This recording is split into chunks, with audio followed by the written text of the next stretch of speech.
arrintan dad fiican baan u tagnay dad nabad jecel baan u tagnay dad heshiisyadan wadnaa ay ka daacatahay baan u tagnay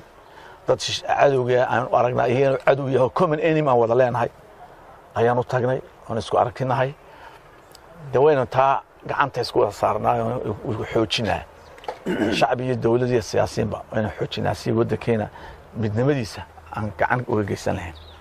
waxaan leeyahay soo hala duceeyo hala issaamaxo deewa waddan aan jaarnahay anu waxaan u arkaa inaan waddankaasi weli aan waddan ahayn waddan weli qabyo ah yahay madaxweynahaas wuxuu arkay inuu madaxweyne aan si madaxweynahiisa loo soo doorto loo dooran doorasho jajab oo la yidhaha indirect u bixiyeen dad ban ahaynoo suuqa dadka laga soo reeyaa weeye hortina qaar baa saa loo dooran jiray laakiin waxaan jecelahay insha allahu tacaala inuu ilaahay subxaanahu ku guuleeyo annaga arrintayadana kolba suu noola yimaado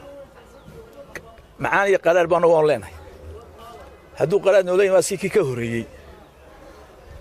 ee xasan sheekh sheeganayay dee annaga qaraarkii waan tusi doonaa aadna waxaan diiradan ku haynaa tallaabooyinku qaada iyo kelmaduhu odhan doono waanu ilaalinaynaa hadduu nin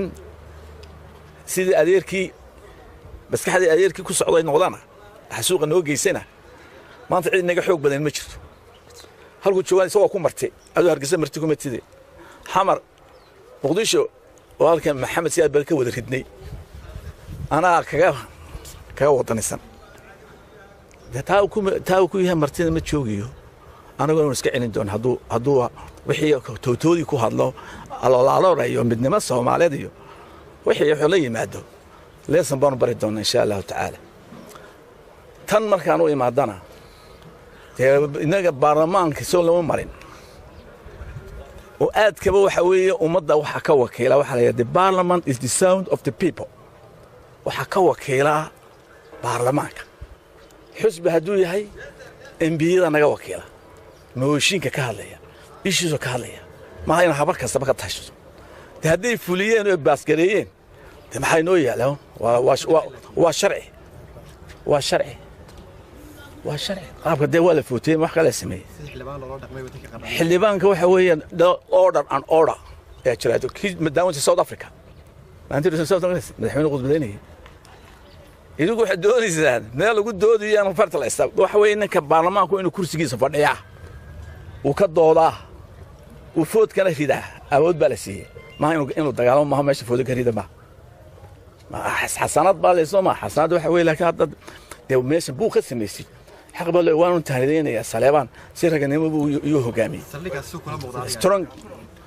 saldhigaas Soomaaliland ma fici karaya mise waa dhawaad Soomaaliland soo dawladna waa wakiil maaha dawlad ma waxaan danteena ay qabanaysaa kula waxay kula tahay inuu dawladda inaga madaxdii anagu uga la jecel badanahay dalkeena ee u dhaartay ee xilka la saaray islaanta ninka qaadka caaqilkaaga tootootaga waa caqli badan kula tahay galin waxa saldhig yahay ba يا إلى عقلك كهرب، ألو من شو ورحيل لهانو هدان شو مدحونا.